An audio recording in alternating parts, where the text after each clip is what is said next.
Hello everyone. Today we will be doing a dictation from Kailash Chandra magazine. I will be dictating transcription number 40. We will start the dictation in 10 seconds.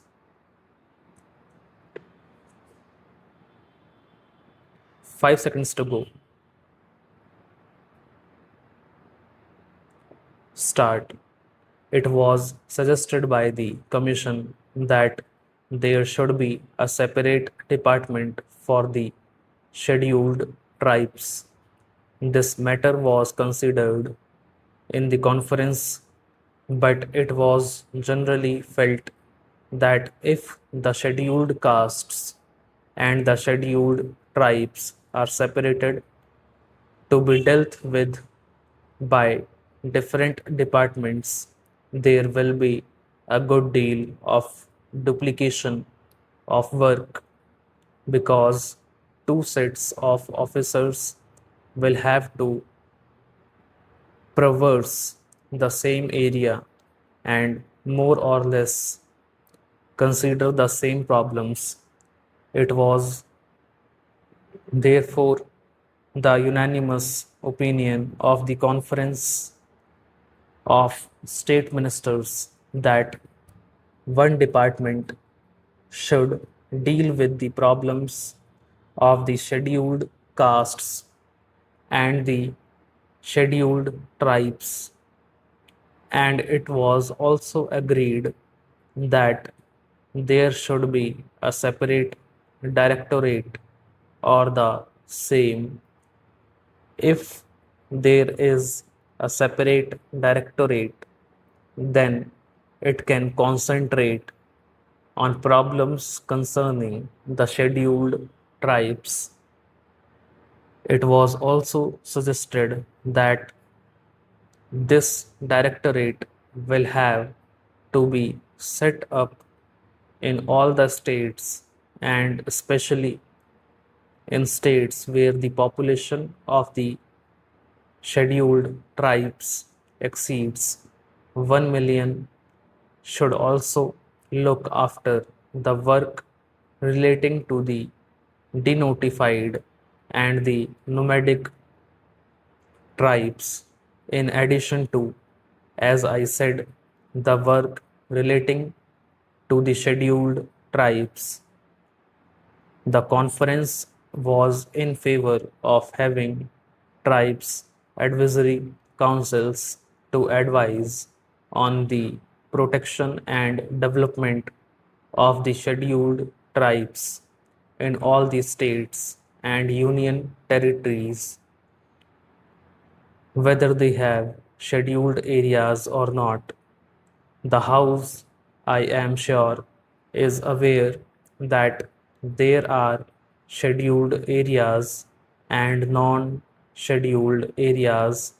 Even in non scheduled areas, a large number of scheduled tribes live, but for the special programs, we have decided to concentrate on the scheduled areas first.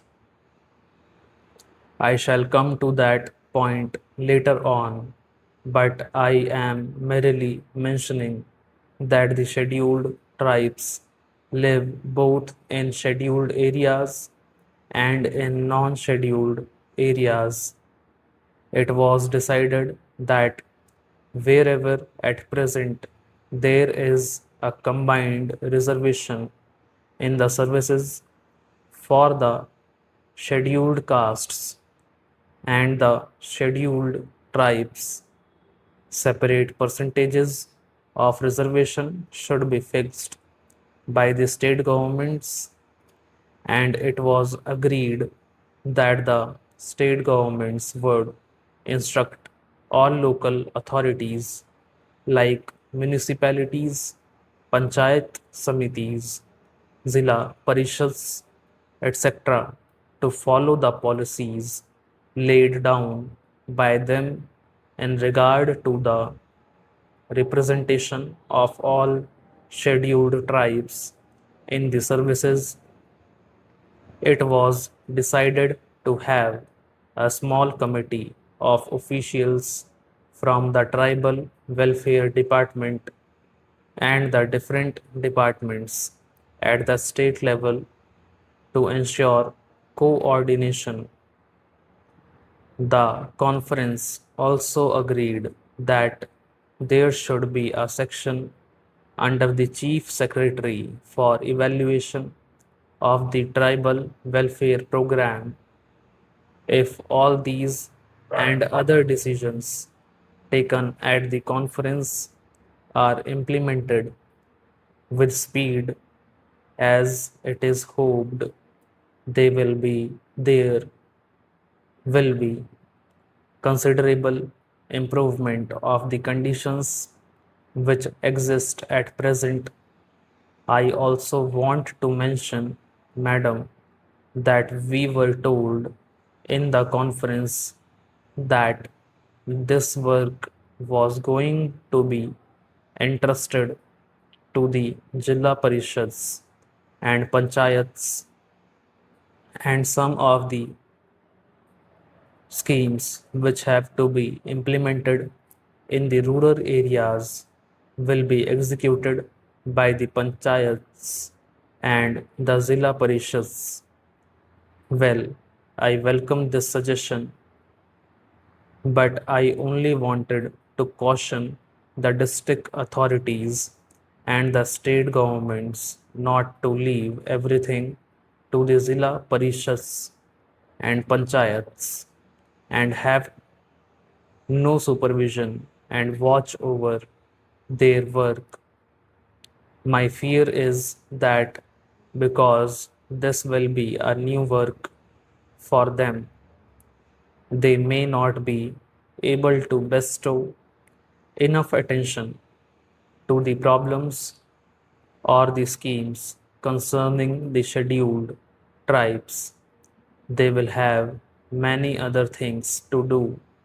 So, it would be necessary that the district authorities should keep constant watch and they should function as the friend and guide of the Jilla Panchayats and the Zilla Parishads. Madam, there are two major schemes in respect of the scheduled tribes in the central sector of the program, which are controlled by the Ministry of Home Affairs and on which the entire expenditure is borne by the Government of India.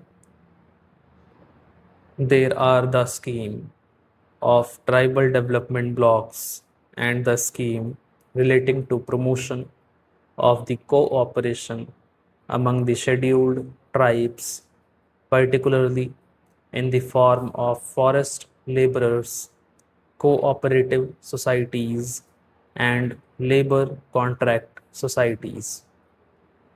The Ministry of Home Affairs appointed a special working group on cooperation about a year ago, and its report is expected shortly.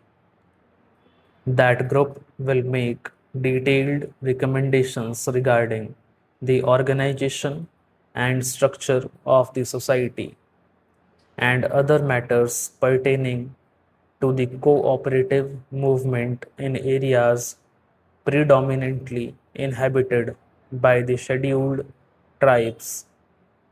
We hope that on the basis of the working group recommendations, it will be possible to energize and expand the cooperative movement in tribal areas, and that the cooperatives will become the effective instrument for promoting the economic development of those areas. The other program, which is the major one and in which a great deal of interest is being evinced by the tribal themselves, is the program of tribal development blocks.